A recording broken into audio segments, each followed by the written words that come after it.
the recording. Welcome to Watermark Learning, and thank you for webinar for Friday. Thank you all for joining us, and sorry for the technical glitches here. I want to welcome Jim from Agility IRL. He will be introducing himself in a little bit. Just some things that you need to know. You will be receiving an email after this presentation, and that's where you will have a link to the audio if you want to re-listen to it, and also a PDF of all the slides, so you don't have to take copious notes, because I'm sure Jim did a great job. And just a note, if you're interested in the topic, we do have a organizational agility class on February 19th and 20th here at Watermark, so be sure to check out our class schedule. So Jim, I'm going to let you take it away. All right. Well, thank you, Susan. And my apologies to everyone on the webinar for the technical difficulties.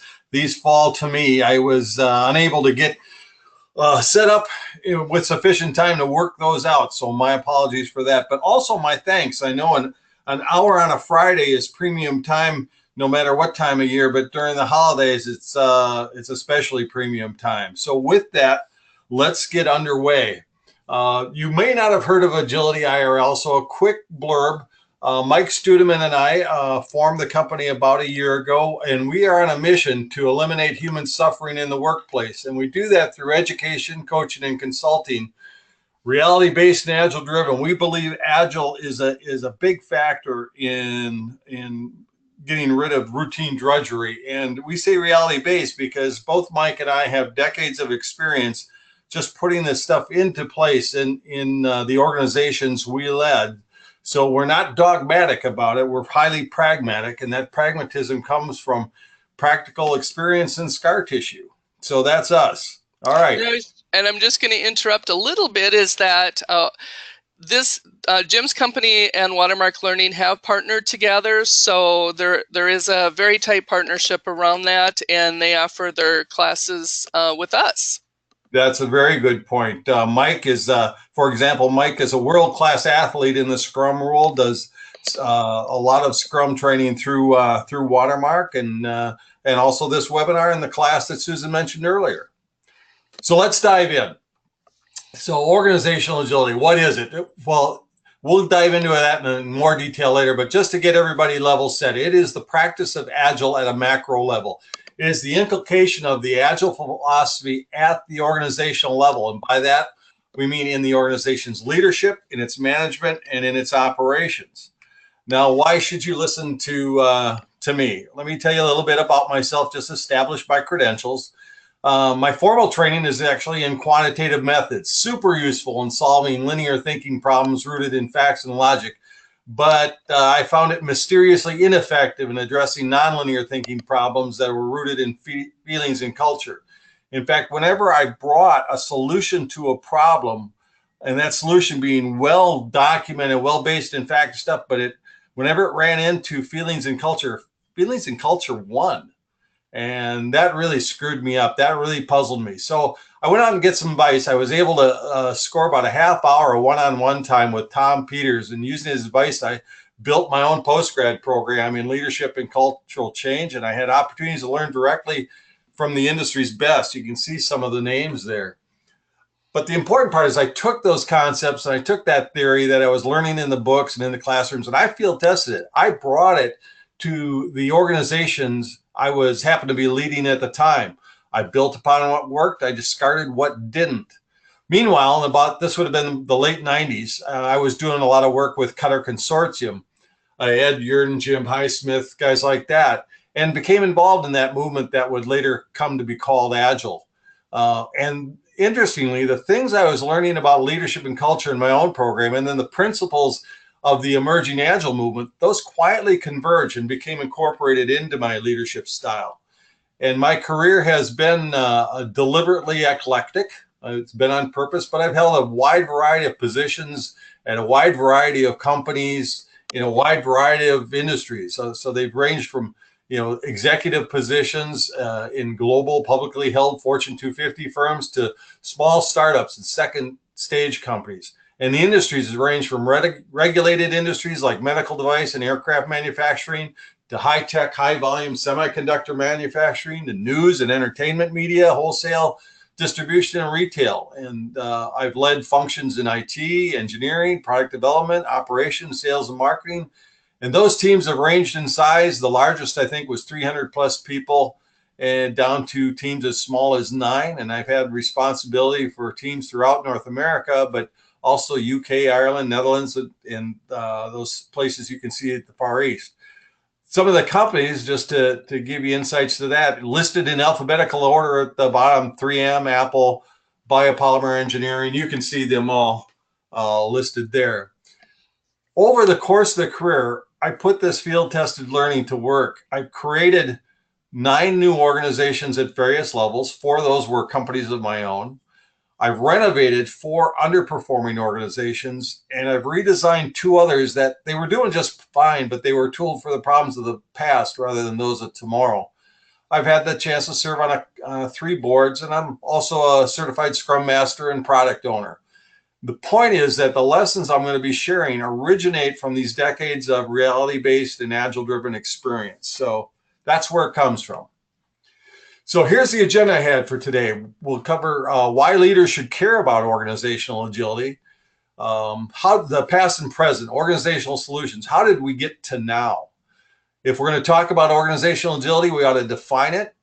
You'll see that culture is a key component. In fact, I'll argue that it is the key component. And if you're going to talk about culture, we should define that. And of course, inculcating organizational agility means leading cultural change. And so we'll end in that area. All right, so why should leaders care? Well, there's 3 reasons that I can think of. Reason number 1, your organization's adoption of Scrum or SAFe or whatever agile framework you're working with has been a raging success, and you want to take it to the next level by adopting Agile at the organizational level. And for that, you earn a tip of the hat. Reason number 2, your organization's adoption of Scrum or say whatever Agile framework is struggling, or it isn't producing the fruit that was promised, or maybe it's failing outright. And for that, you get a wag of the finger. So let's stand with reason number 2. Based on this is going to be based on Mike's and my experience, and you can tell me think about if your experience is any different, but what is the most prevalent reason for Agile adoption efforts, again, be it Scrum, SAFe, Kanban, XP, whatever, struggling or delivering less than promised or failing altogether? Do you think it's because the Agile framework, whichever one you've chosen, doesn't work? No. It works in a gazillion other places. You may be having trouble getting it to work there, wherever you are, but the framework works.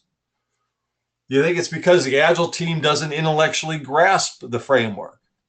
Well, training is needed and practice is needed, and there will be a learning curve with the usual bumps and grinds, but quite frankly, the framework is pretty straightforward. It's not that difficult a concept to grasp. So that's generally not the case.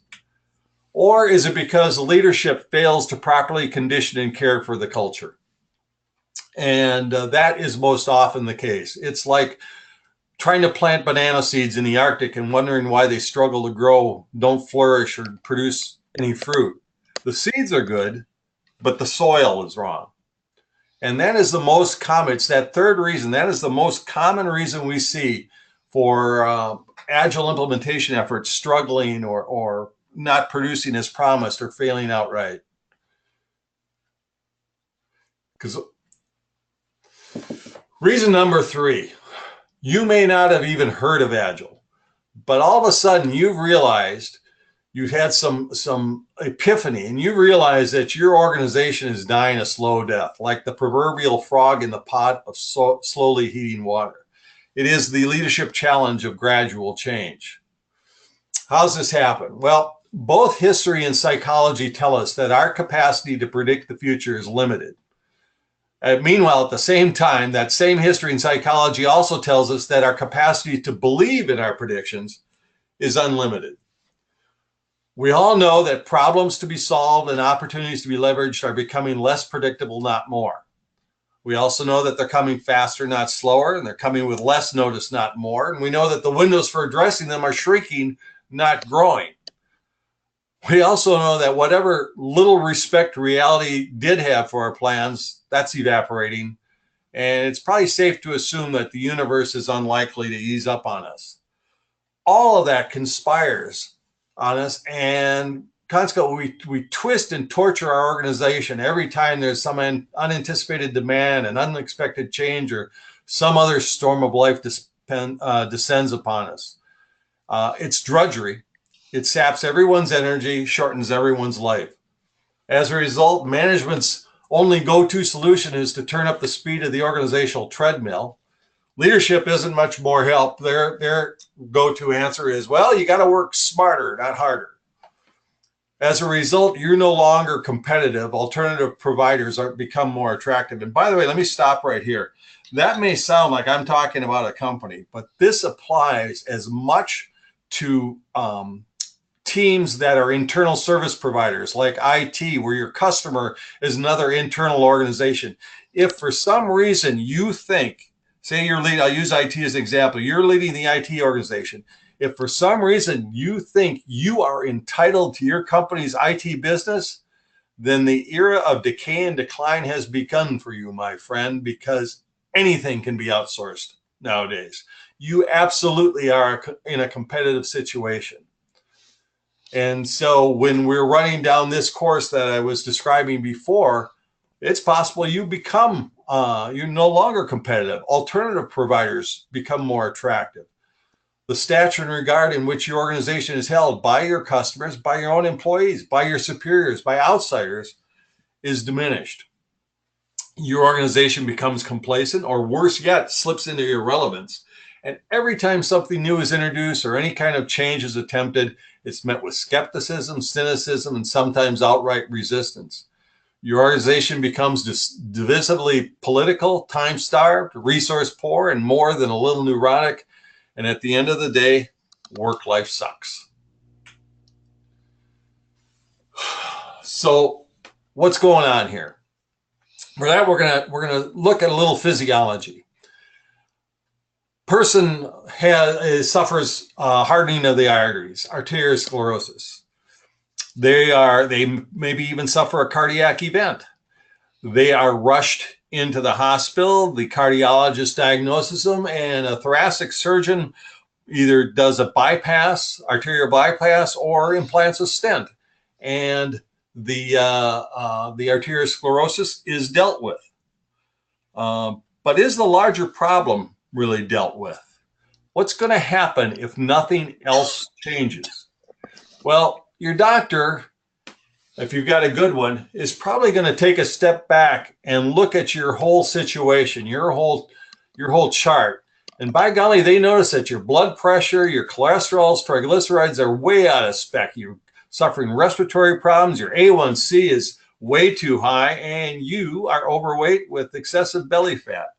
And they look at put that all together and say, wow, you are suffering from metabolic syndrome. And if we don't turn things around, not only are you going to have clogged artery problems returning, but you're going to have a whole host of other problems, including diabetes and other comorbidities. Same thing goes on in organizations. We may find that we have a product development organization that isn't delivering fast enough. So we bring in some agile framework like Scrum or SAFe or things like that. And we, just like the cardiologist and the thoracic surgeon, put in a stent or did bypass surgery, we bring in, we implement Scrum in product development. But if you take a step back, that's probably not all that's bothering the organization. There's probably other problems as well. Maybe that strategic plan is one in name only. Maybe that budget process is incredibly oppressive, more of an endurance contest than anything else. Trust between management and staff might be low. And your organization might be so matrix that accountability and authority are blurry and in subjects of constant debate. That organization suffers from a similar metabolic syndrome. And you can fix what's wrong with product development, but there's probably going to be problems that reappear and other problems. So if we don't change our lifestyle habits, and that's what we're talking about. So just to be clear, Micro-agile is the adoption of an agile framework to treat a specific problem or point of pain. It's excellent at bringing to light the problem and pinpointing underlying causes. Scrum, SAFe, Kanban, XP, others are examples of micro-agile frameworks. Meanwhile, macro-agile recognizes that, yeah, there are individual issues, but treats the whole organizational body as an ecosystem of interdependencies. Macro-agile is agility in an organization's leadership, management, and operations. And the framework that I'm going to share with you today is an example of a macro-agile framework. In fact, this webinar is going to be a whirlwind overview of how to diagnose and treat organizational metabolic syndrome, how to achieve organizational agility. And as Susan mentioned at the top, we also offer a 2-day class where we dive way deeper in all this stuff if you're interested. All right, so how did we get to where we are? Let's look at some solutions past and present. History teaches us that the things that drive the need for a new organizational solution, there's two of them. One is technological advancements, and the other is expansions in organizational span and or scope. The first signs of efforts to create reliable organizations out of fallible individuals dates back to the Upper Paleolithic. It goes back about 35,000 years. It's as old as the Stone Age. And the solution that came out of that, as you might guess, is highly autocratic, command and control, rigidly hierarchical. And because at the time, that's what you want. Those things, that type of style promotes conformity. And at the time, the organizations of the time were kingdoms and armies and churches. And if you're leading a kingdom, an army, or a church, conformity is what you want. And things pretty much stayed that way for the next 35,000 years until the mid-1800s, when the railroads came upon us, and more importantly, the network of railroads. And it got very complicated, and it stretched that command and control autocratic style beyond the limits of its design. To get a passenger, a customer from one coast to the other coast involved switching trains on competing railroads. They had to collaborate, create universal time, the various time zones. And in fact, they realized that they needed professional managers and professional management systems, and it was the railroads that gave us systematic management. Then you're moving ahead to the early 1900s. Now we're in the age of mass production. Markets are now intercontinental. The railroads are such, and commercial shipping are such. We've got intercontinental markets, but we have a labor force that is not particularly well educated, and some don't even speak English. So if you're in the US, and along comes Frederick Taylor working at Bethlehem Steel. Frederick Taylor, kind of the father of manufacturing engineering, and he does time and motion studies. He looks at these mass production processes and he breaks them down into their most elemental parts based on his time and motion studies. And the assembly line is put together and people are given a particular job. Your job is to hang this left front fender on Chevy Camaros, and you need to do 15 an hour, and that's the deal. And that works given the labor force that you've got. And we brought that into our schools, and we brought that into every place. Then in the 1960s, NASA gave us systems management. We moved from scientific management of Frederick Taylor to systems management. You know, putting a human on the moon was truly, in 1969, truly an iconic historic achievement. But what a lot of people don't realize is that it was also an organizational tour de force. The Apollo program involved over 300,000 employees, 20,000 contractors, 200 universities located in 80 different countries. It was such a magnificent, successful feat that Congress even conducted hearings to better understand why it was so successful. When's the last time you heard of Congress conducting a hearing for something positive like that? Well, they did, and it's out of their systems management that they discovered, that NASA discovered, that we got waterfall, that we got PERT, that we got CPM, that we got project accounting, that we got all these things, and we applied that to everything. We applied it to projects, no matter how big, how small, how risky, how not. It didn't matter. We apply. If it worked for putting a man on the moon, it works for us. So let's take a look at that. So about 30,000 years ago, we went from organizational genesis. It took 30,000 years to get from organizational genesis to systems management. It took 60 years to get from systematic management to scientific management. It took about 50 years to get from scientific management to systems management. And it has been 60 years since then. 60 years since systems management was introduced to today. In those 60 years, do you think there has not been any technological advancements? Do you think there have been no expansions in organizational span or scope? Sure there have. Here's a quick look at since the 60s and 70s in the days of NASA, there's been all kinds of technological advancements. This is not meant to be an exhaustive list, just enough to make the point. And with every technological advancement comes some sort of social disruption, and there has been plenty of that. So certainly there's been a ton of that since NASA. And in terms of expansions in organizational span or scope, well, today anyone with a domain name and an internet connection is automatically global. All markets are global. And then there's this thing called price factor equalization, which I want to explain to you. Excuse me. Price factor equalization is kind of an economic law, to the extent there are things like laws in economics, which says if you do not sufficiently differentiate yourself from your competitors, and if your competitors have the same access to raw materials as you do, and with global internet connected sourcing markets, they sure do, and if your competitors have the same access to capital as you do, and with global internet connected capital markets, with things like crowdfunding, etc., they do.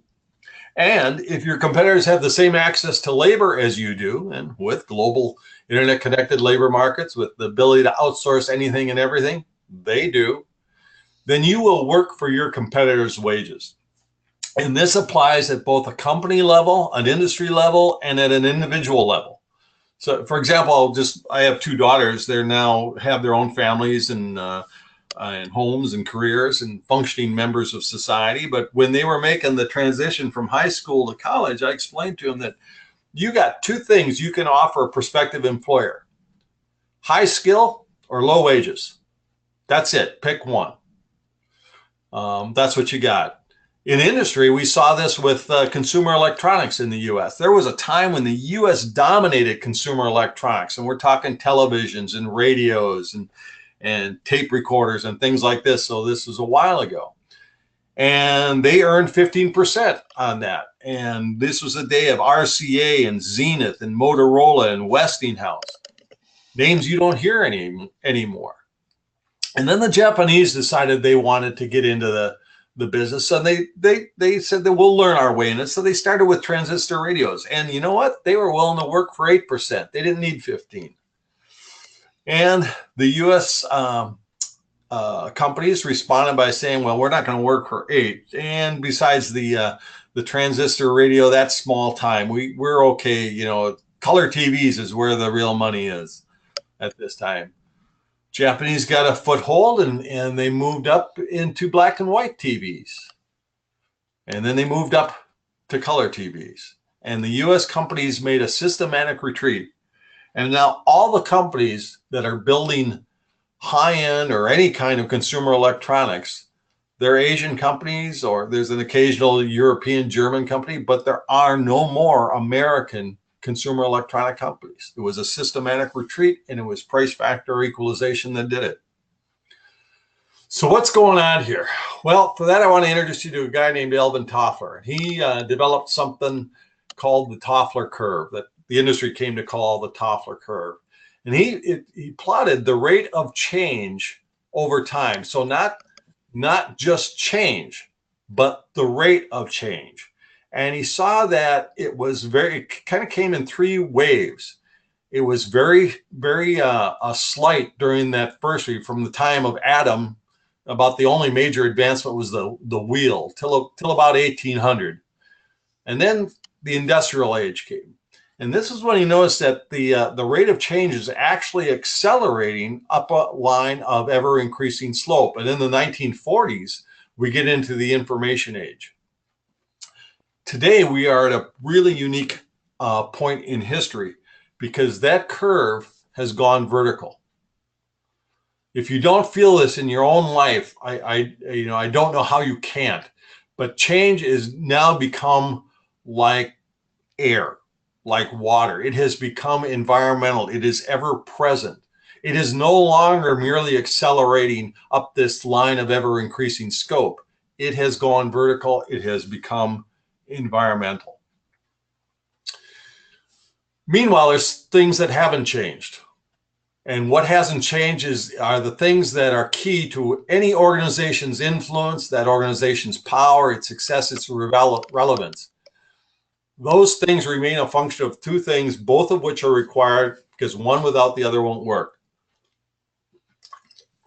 The first is the organization's ability to tune to its customer's frequency. And if you can tune to your customer, that's alignment. If you can do better yet, if you can tune to your customer's customers, well, that's symbiosis. The other thing is your ability to honor your commitments, to do what you say you're going to do. Then there's two kinds of commitments. There's explicit ones, which are promises you make, and there are implicit commitments, which are expectations you create.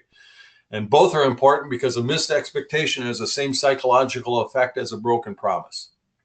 So we've got this irresistible force, which is a combination of change, the social disruption that accompanies it, the fact that that's now environmental. You got things like price factor equalization that comes with global connected economies.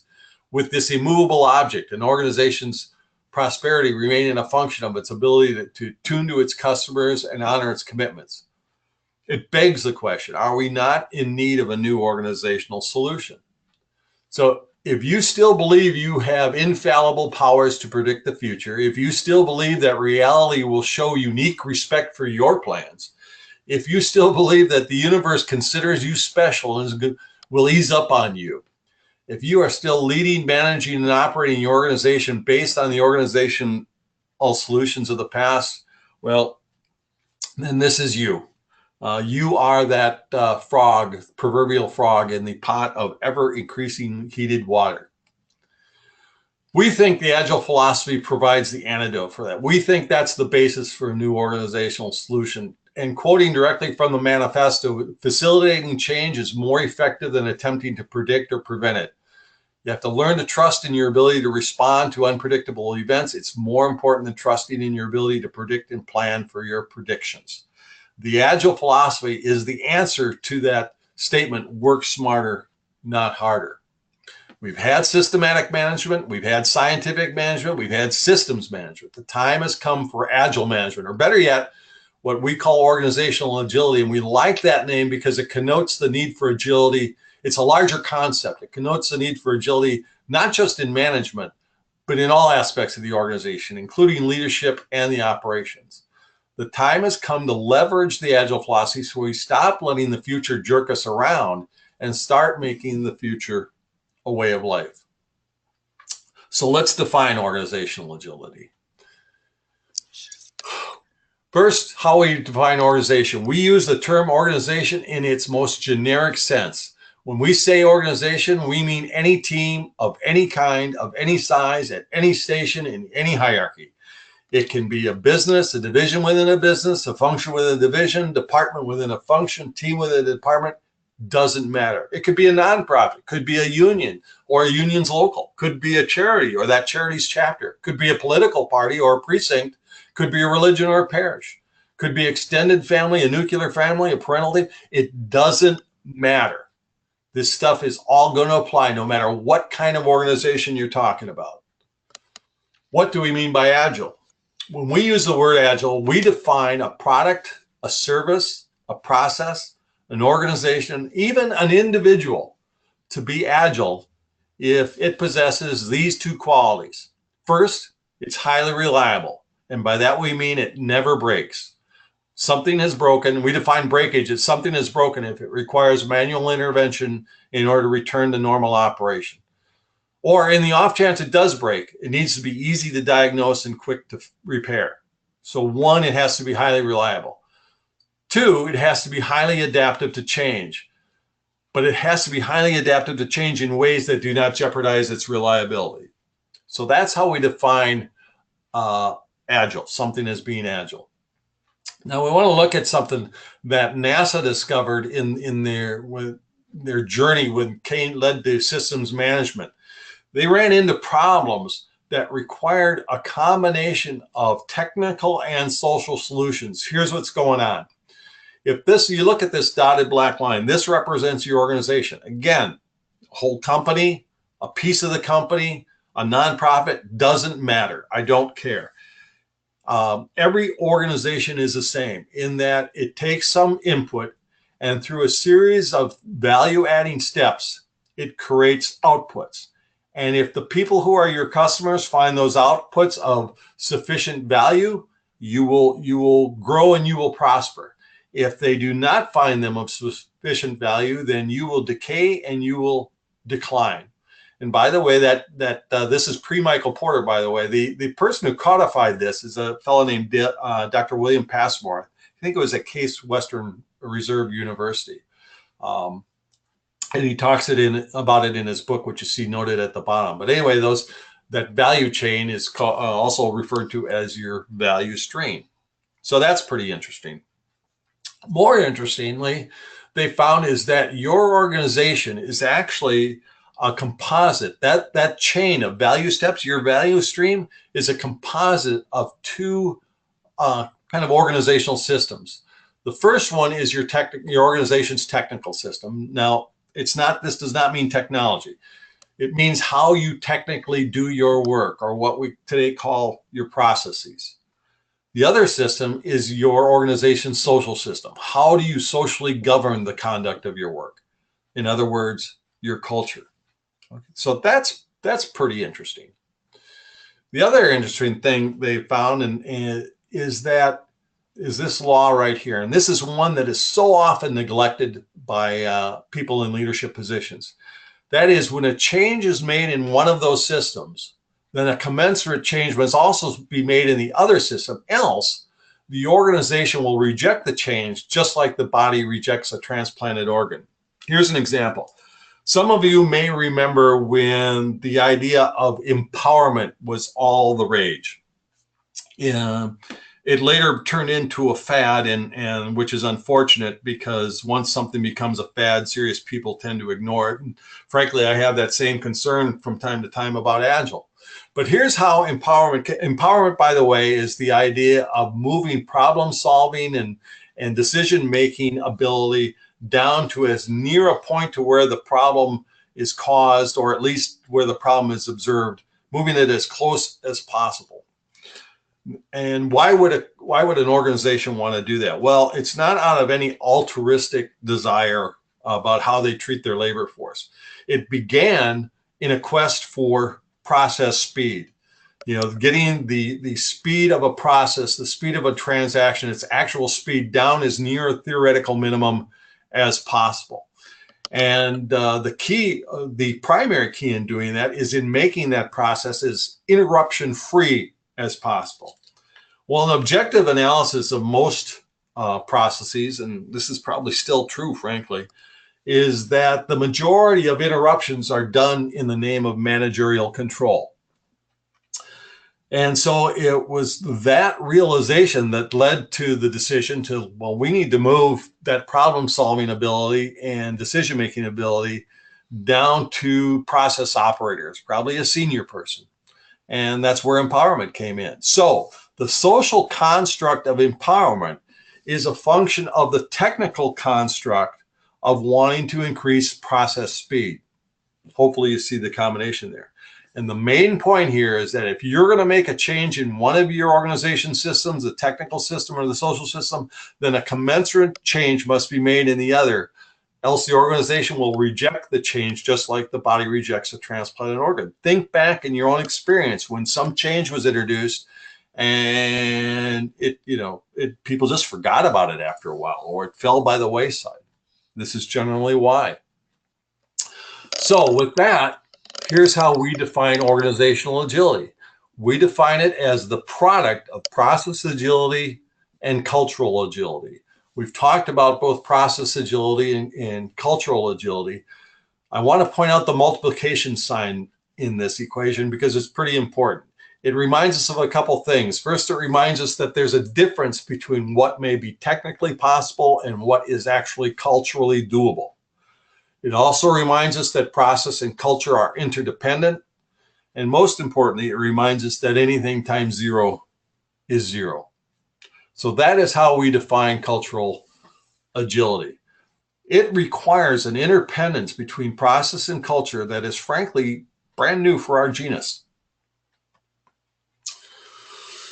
So of those two, process agility and cultural agility, process agility is pretty well understood. You know, the Scrum frameworks, SAFe frameworks, these things they're pretty well documented. They're broadly taught. They're generally well understood. Culture, on the other hand, is not, and yet it is the key. Here's why.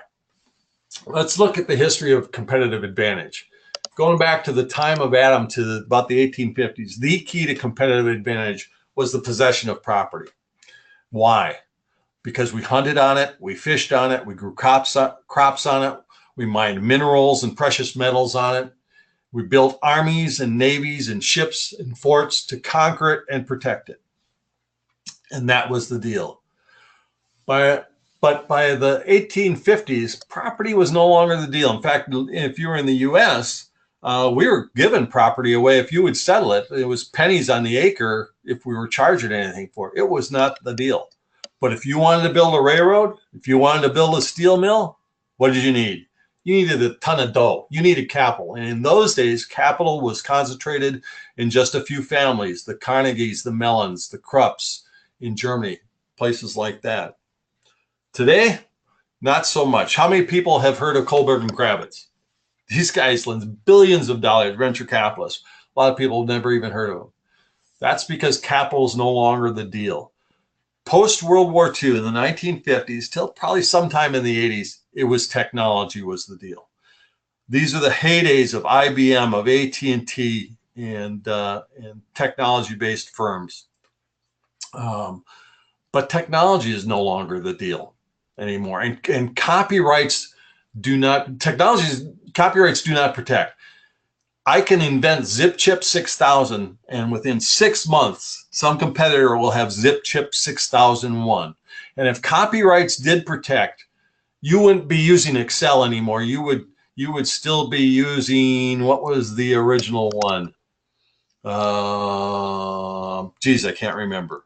Lotus 123. No, even before that. Before that. Yeah, there was one that that came even before that. It'll come to me sometime later. Watch. All right. But technology is no longer the deal because technology's just like property and capital before. Technology became fluid. It can flow to the next guy as easily as it, came to you. And once something becomes fluid, it is no longer a competitive advantage. I've always gotten a kick out of companies that they're looking at their ERP system. Maybe they're implementing SAP. And they say, we're doing this to achieve competitive advantage. Well, really? SAP won't sell their software to anybody else? Sure they will. You may be at a competitive disadvantage by not having a reliable or a well-tuned ERP system, but you are not at a competitive advantage because anybody can do that. By the way, the name of that software, VisiCalc. That was the name of the original spreadsheet software. Yep. However, the thing that is not fluid, the thing that is a pain in the ass to create and to develop and to cultivate is human competence and culture. If General Motors could have bought Toyota's or Honda's culture in the 80s, they would have paid $1 or $2, but money isn't what gets it. If Hewlett Packard could have bought Google's culture, they would have done it, but you can't do it with money, right? If IBM could have bought, pick someone's culture, they would have done it, but that's not how you get it. You can't buy it. And that's why I argue that today, in today's world, the key to competitive advantage is the organization's culture. Let's look at why. real quick. So civilizations are cultures on the most grand macro scale. And there's been historians, Arnold Toynbee, Oswald Spengler, they went out and studied 21, 26, I can't remember the exact number, different civilizations to see, was there rise and fall? Were those, is there a normative pattern to that, or were those, each one of those a one-off? And they actually found that there was a normative pattern to it, a normative pattern of emergence and decline. And if you look at this curve that I just displayed right now, and I say, well, that represents a company, say, or your team, a team within a company.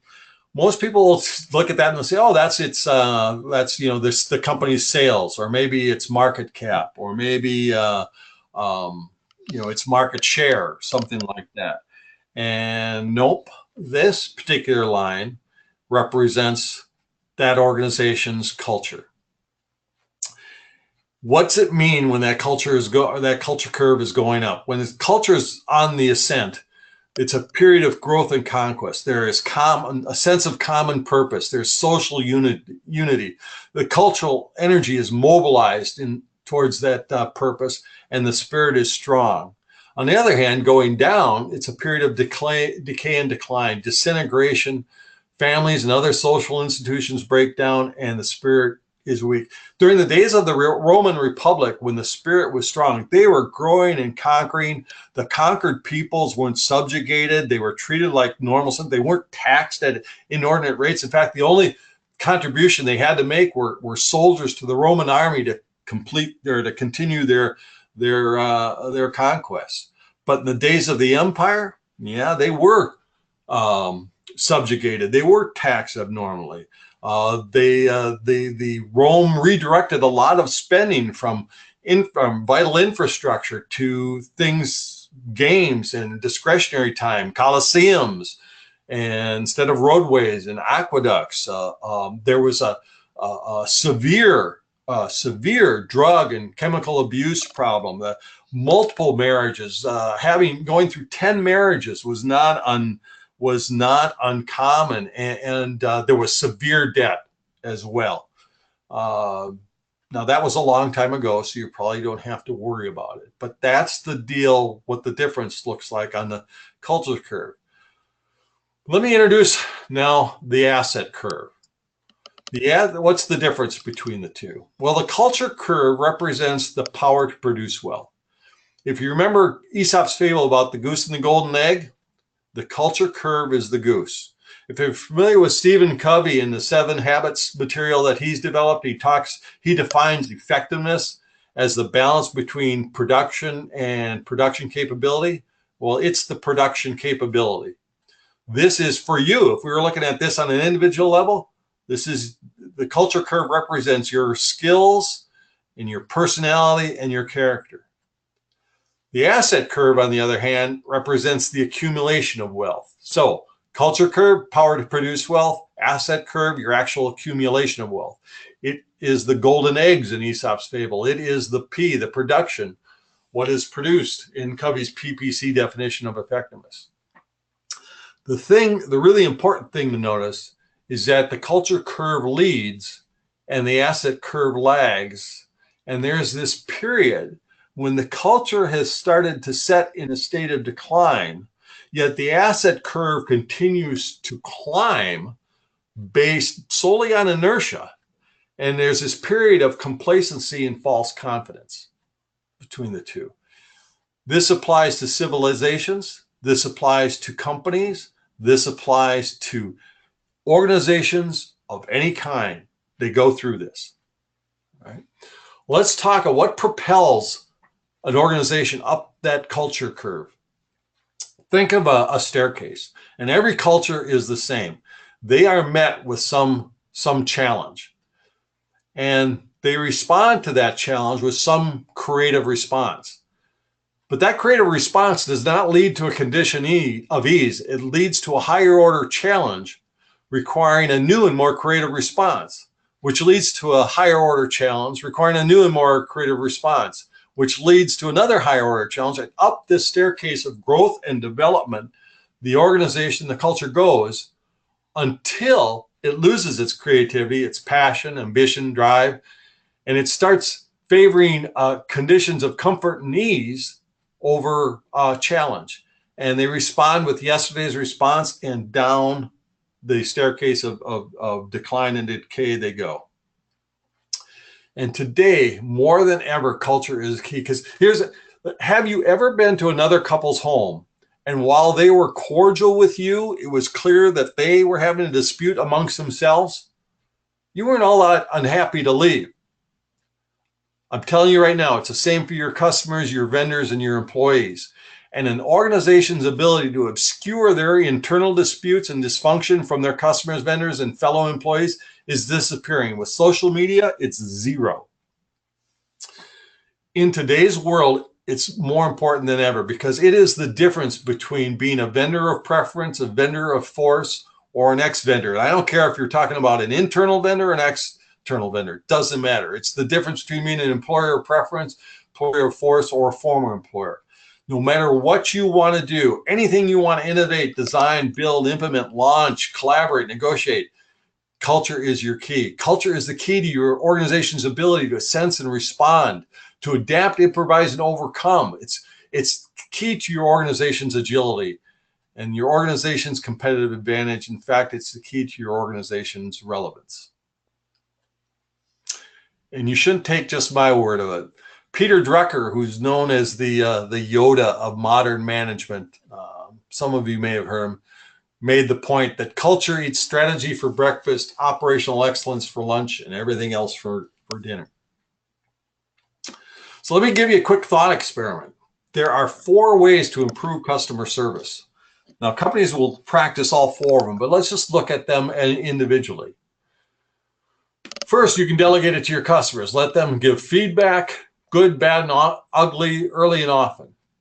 2, you can delegate it to your managers. Build in close monitoring, training, and feedback. Have them walk the floor, co-create with team members. You can use technology, monitor digital footprints, sales per square foot, visible customer actions, see what they're saying on social media, things like that. And you could create a culture where peers inspire peers, in which each employee acts like a leader, pushing the culture forward. They develop the mindset. People like us do things like that. People like us, we care. Let me ask you, which of those 4 do you think is the most powerful? Which of those 4 is the most durable? Which of the 4 is the most difficult to create? Therefore, which is the toughest for a competitor to copy or replicate? Which provides a more sustainable competitive advantage? Of course, the answer there is number 4. And big or small, whether you're talking about the C-suite or frontline, I've seen massive government agencies and tiny nonprofits that have been able to develop a culture of care, of service. And then there are the rest. So if we're going to talk about culture, we should define it.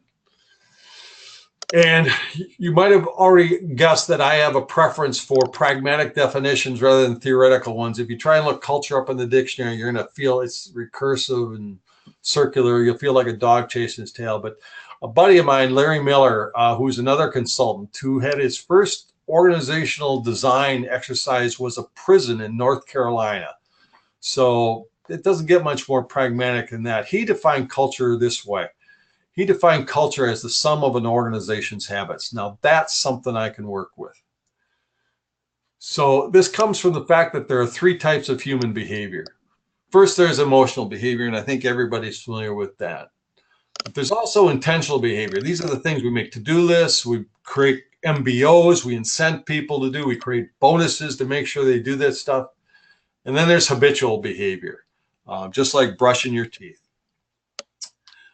The important thing is that there is competitive advantage in habitual behavior because it's highly reliable and requires little management. When I go into my office in the morning, I take off my coat, I fire up my computer, and then I go get caffeine. I don't have to put that on a to-do list. Nobody has to incent me to do that. And you may count on the fact that that will get done. Why? Because it's habit. It's highly reliable and requires zero management. Leadership's goal in designing a culture for agility is to create the habitual behaviors in that organization that will lead to that agility. So now we got to talk about what a habit is. And for that, I go to Dr. Stephen Covey, and he defined a habit as the intersection of three things. One is knowledge, knowing what to do, skill, knowing how to do it, and attitude, knowing why to do it. It's the attitude that gives one the impetus to act. Where they intersect, you have habit. The tighter the intersection, the stronger the habit. The looser the intersection, the weaker the habit. You may have a customer service agent on the phone dealing with an angry customer and a lot of displaced anger. They may know what to do, but they may know how to do it, but they just don't care anymore. You do not have habit. You may have a parent with a child with a chemical abuse problem. They may know that something must be done. They may desperately want to do it. They may know why, but they don't know how. You do not have habit. Okay. So what about leading cultural change? So as we dive into this, I want to begin by breaking some myths. We're going to tie this all together now. First myth I want to bust, though, is that the myth that says humans are built to avoid change. Wrong. Humans are built to avoid anxiety. The trouble is, change is often conducted in ways that needlessly create anxiety. People can actually tolerate a lot more change than we give them credit for. What they can tolerate, what people have no appetite for, is confusion. There is a difference between a journey being arduous and simply being lost. The second myth I want to break is the one that says cultural change must be conducted top down and led by the CEO. That is way wrong. In fact, the most effective cultural change is done from the middle out by some enlightened, motivated leader who's just trying to make that corner of the world that they have the good fortune to lead a better place. Nations, religions, enterprises, any organization larger than a single team, they are not melting pots. They are mosaics, with each team being its own tile in that mosaic. And yes, I understand the irony that some of those orgs are more like a Jackson Pollock painting. The most effective change efforts actually occur with a leader and their team doing what they can, where they are, with what they've got. The middle out. The micro can be a model for the macro. All right, with that, what is the first step in leading cultural change? For that, I'm going to turn to two more pragmatic examples. This is Captain David Marquet, and he took the U.S. nuclear attack submarine Santa Fe from being the worst in the Navy, in the fleet, to being the best on a number of measures. He did not try to change the whole Navy, the whole organization. He's just changed his own ship. And what he teaches us is that when you're trying to change employees' behaviors, you've got two approaches from which to choose. Change people's thinking and hope this leads to new behavior, or change their behavior and hope this leads to new thinking. You want the latter, to act your new way of thinking. Fellow, this is John Shook, and he said the same thing. John Shook was one of the people that helped Toyota get a foothold in the U.S. when they started the NUMMI program, New United Motor Manufacturing Inc., in which they took a GM plant that had been closed for 2 years, rehired all the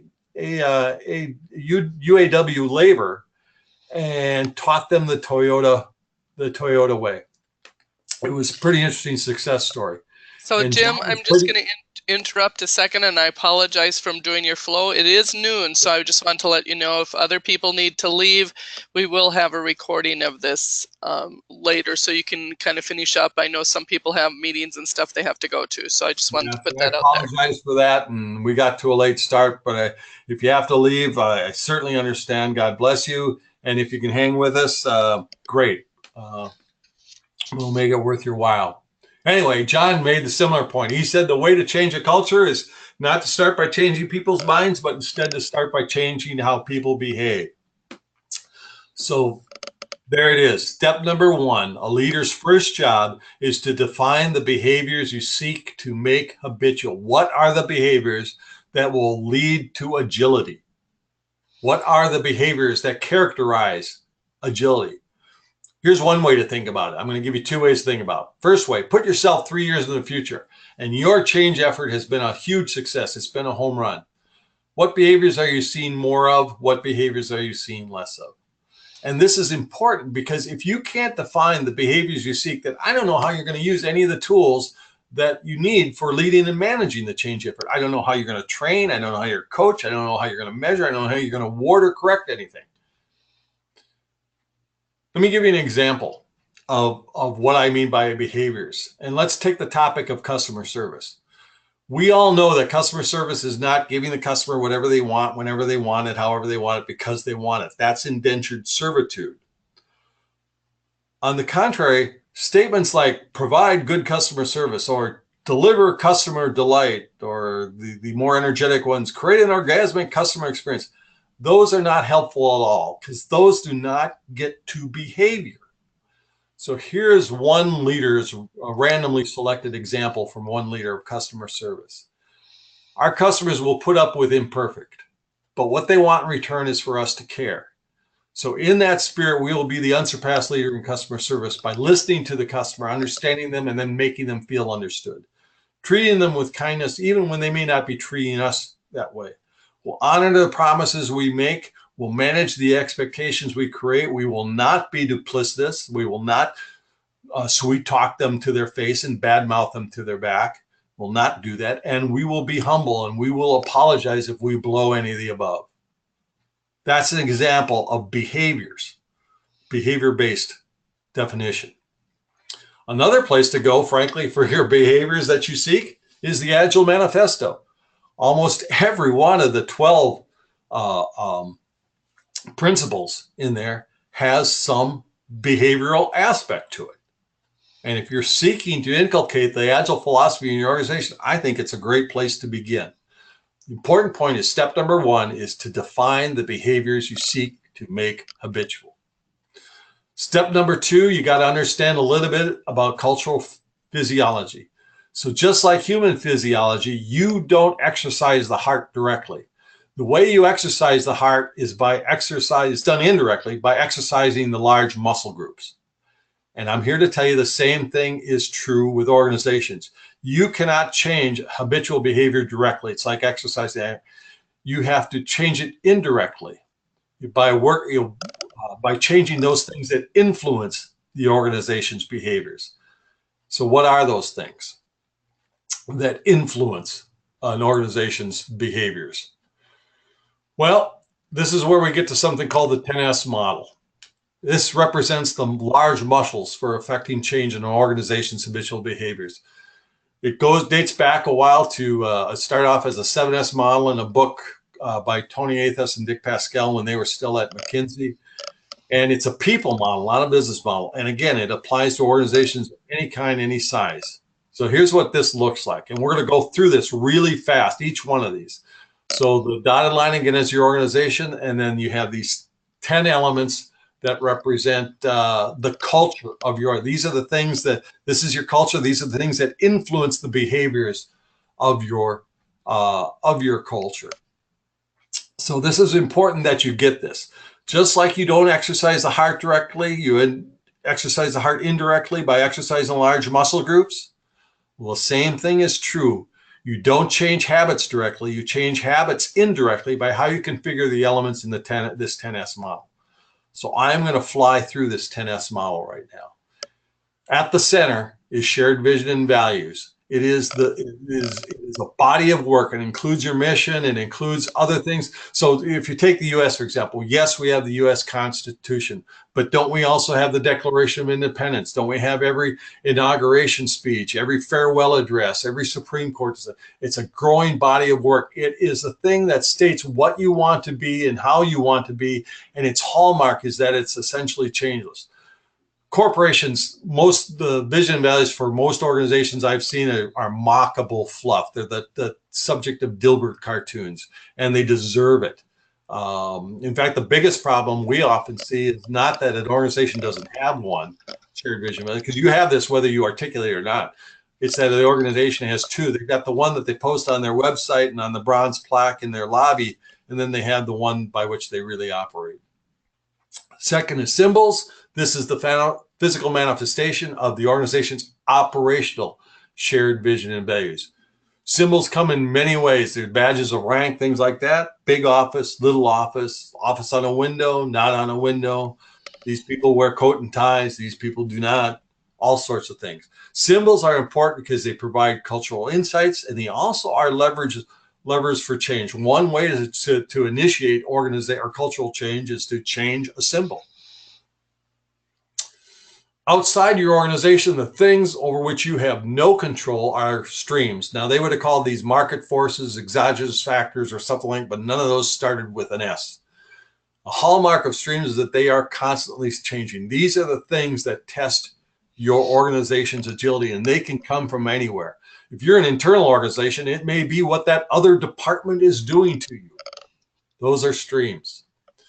Between the streams and between shared vision and values is strategy.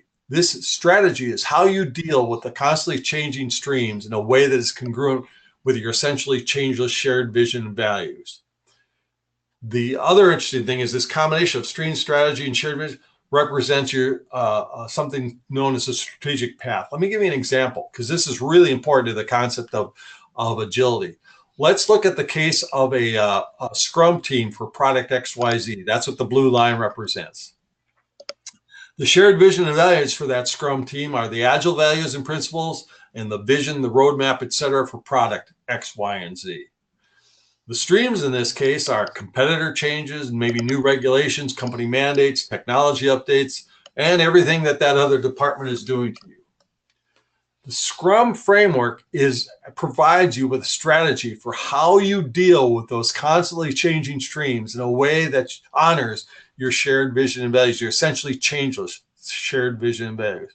This is the essence of agility. All right. I'm going to move along. Structure. This is how work is organized, definition of roles and functions, the relationship with each other, assignment of rank, span of control, etc. Systems. By systems, I do not mean technology. I mean the ways and means by which the organization communicates, make decisions, manage performance, etc. This is especially important in a cultural change effort, because how you define measures and rewards will create the greatest thrust or the greatest drag on your change effort, depending on if it's done well or done poorly. Style, the continuum, the bookends are command and control, and commitment and release. Skills, basically two categories of skills. Generalists, what does each person need to know to be a good citizen of this organization? And then specialists, what does the person need to know in order to do the job we gave them? Excuse me. Staff, these are the humans in your organization. They may be employees, those members of your talent pool with whom you have a mutual long-term commitment, or they may be contractors and consultants, those members of your talent pool with whom you have a mutual short-term commitment. I'm going to get on my soapbox here for a minute. This is really important. It is to me personally. Humans are not resources. Your computer is a resource. Your desk is a resource. Your car is a resource. Those are resources. Humans are people. The first use of the word resource in relation to human beings goes back to slavery. And that should tell you all you need to know to never use the word resources in relation to a human. Just don't do it. Okay, I'm off that soapbox. The last one, of course, is yourself, you as a member of the organization's staff. All right, so let's do a quick recap. Scrum, SAFe, Kanban, these are all micro-agile frameworks dealing with specific points of organizational pain. Organizational agility is a macro-agile framework dealing with the whole organization as an ecosystem. First signs of trying to create effective organizations go back to the Upper Paleolithic. That was the genesis of organizational solutions. It was advancements, it has been advancements in technology and expansions in organizational scope or span that have driven the need for new organizational solutions. In the mid-1800s, the railroads gave us systematic management. In the early 1900s, Frederick Taylor and Bethlehem Steel gave us scientific management. In the 60s, NASA gave us systems management. Now, 60 days later, with change being environmental, internet-connected world, price factor equalization, today's world demands agile management. Better yet, today's world demands agility throughout the organization, not just its management, but its leadership, its management, and its operations, what we call organizational agility. Every organization's value chain is a composite of its technical systems, that is its processes, and its social systems, that is its culture. If you're going to make a change to one system, you must necessarily make a change to the other system. We define organizational agility as the product of process agility times cultural agility. In today's world, organizational agility is going to be the key to your sustainable, not transient, sustainable, durable competitive advantage. And culture is the key to organizational agility. Culture is a sum of an organization's habits. Habit occurs at the intersection of knowledge, skill, and attitude. There is competitive advantage in habitual behavior because it is highly reliable and requires little to no management. The leadership challenge is to create the habitual behaviors that lead to organizational agility. And a culture's habits cannot be changed directly. They are changed indirectly by how the elements represented in that 10S model that I blew through are configured. So I went through this really fast. I've got just a couple more things, but we talked earlier about the class. We've got this class coming up that Watermark is hosting at Watermark. It's February 19th and 20th. We dive into this stuff in a lot more detail. For example, each one of those S's, we talk about how you can configure it, that particular S, for agility. We dive into it. We also introduce how organizations are affected by their life cycle, where they are in life cycle, that effect on agility. And we also provide a number of diagnostic and prescriptive tools for making that journey. So a quick blurb from our shameless commerce division. So any questions at this point? We can take a couple. I've got just a couple slides to close after that, but I want to stop now. I know I've gone at huge pace and we're over by a few minutes, but if there's questions, let's take them. Are there any questions? You can put them in the question box if you have a question, or just raise your hand and I will unmute you.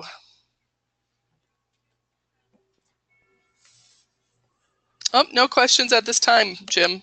Okay, well, let me, so I don't know if that's a good sign or a bad sign. Either that was abundantly clear or abundantly confusing. Let me just close with, I'll show you an example of one way this 10S can be used as a diagnostic and prescriptive tool. So again, these are the things that influence an organization's habitual behavior. These are the large muscle groups. I like this particular model because it's a holistic ecosystem. It depicts the organization, so it's very true. I like that you can use it. You can study for alignment. For example, you can say in your shared vision values, you say you really value innovation, you really value creativity. Yet if you go up into systems and you look at your capital approval process or your decision-making process and it's highly risk adverse, you got an alignment problem. You may say that you want to have a highly, you want your management style to be, commitment and release, give people a lot of latitude, but your structure is rigidly hierarchical, really rigid chain of command. You got an alignment problem. All right. So there's one way you can use this. Look for areas of alignment or misalignment. It's also a developmental model. Here's what I mean by that. The first level is the area of personal development, how you develop yourself, your own skill set, your own work habits, your own, personality and character and things like that. Level 2 is the world of interpersonal development, and this encompasses skill and self and staff, because there's two things that are needed to have a good working relationship with somebody, to have good interpersonal development. One is confidence in each other's competency. That's a function of skill. The other is confidence in each other's trustworthiness. Okay, trustworthiness is the self-evident root is self. That comes from, that's a function of self. And you have to have both. You could have a person who could be the world's greatest web designer. They could make the technology dance. But if you can't trust them, it's no good. On the other hand, you could have somebody who's unconditionally trustworthy, but they don't know what the hell they're doing. It's no good. The world of interpersonal development requires both. Okay? The third level is managerial development. I talked about the bookends of style, one being command and control, the other end being commitment and release. A leader nowadays has to be able to work that entire spectrum and select from it based on the situation. Well, each one of those different styles requires different skills. The blocking and tackling is different. Right? The fourth level is organizational development. Is how are you organized? What's your strategic plan? What's your performance management system, your pay system, your capital approval system, your budgeting system, your systems. That's the world of organizational development. Round zero is your shared vision and values and your symbols. You've got these whether you articulate these or not. Again, like I said, the bigger problem is too often organizations have two. The last interesting thing about this tool is, or this model, is that it has a hierarchical property to it. Here's what I mean by that. You can work at level 4 at organizational development. You can work at that as hard as you want, but your organization will never be any stronger than you are at level 3. It doesn't matter how elegant your strategic plan is, your organization is, your reward system is, if you can't managerially, operationally execute, it doesn't matter. So you can work as hard as you want at level 4, but you'll never be any stronger than you are at level 3. And you can work as hard as you want at level 3, but you'll never be any stronger than you are at level 2. You may have the greatest tactical plans, but meanwhile, you got people on your staff that don't trust each other. Maybe they even hate each other. They won't cooperate. They sabotage each other's work. You can work as hard as you want at level 3, and you'll never be any stronger than you are at level 2. And guess what, folks? You can work as hard as you want at level 2, and you'll only be as strong as you are at level 1. So where should you start your change effort? Well, it's level 1. Where do most places start? Level 4. They reorganize. They develop a new strategic plan. They change the performance management process. Meanwhile, you still got Susie and Tom who are sabotaging each other's work, and nobody understands what's going on, why stuff isn't working. So my point here is that organizational agility begins with individual agility. Remember our definition of what makes something agile, and this applies to an individual. An individual is agile if they're highly reliable, meaning they rarely break, they rarely get sick or whatever. And if the off chances they do, they're easy to diagnose and quick to repair. But also on an individual level, they have to be highly adaptive to change and be so in ways that do not jeopardize their reliability. Fact is, at an organizational or personal level, at any level, achieving agility is about leading for a change. It's not more style, more flair, or polish. It's more brains, more heart, and more guts. And let me challenge you to be a model, not a critic. Let me challenge you to invest in 3 things. First, get smarter. Learn something new and difficult, but something that's valuable. And then repeat. And by the way, hurry. 2, show more heart and care more. And by the way, hurry. 3, have the guts to solve problems that matter, and hurry. If you can invest in these 3 things, what happens to you individually? What happens to your leverage, your value, your choices? There will always be people who can cut corners better than you, people who can work more hours than you, and people who can certainly work cheaper than you. But what would happen if you became the person who's smarter, the person who cares more, and the person who has the guts to take on problems that matter? Leading change begins with being a model, not a critic. Organizational agility begins with individual agility. A guy who put it the best, Jesse Robbins, master of disaster at Amazon, I think he put it best. He said, don't fight stupid, just make more awesome. With that, we are done. Just a reminder on the class, and well, thank you, Jim. We greatly appreciate your time, and thank you for all those who attended. You'll be receiving both a PDF copy of the file and a link to the recording. So, Jim, thank you very much for taking your time and sharing an awesome topic with us. So you all have a good weekend. Yeah, thank you, Susan, and thank you so much, everybody who hung in there. Thank you. Bye-bye.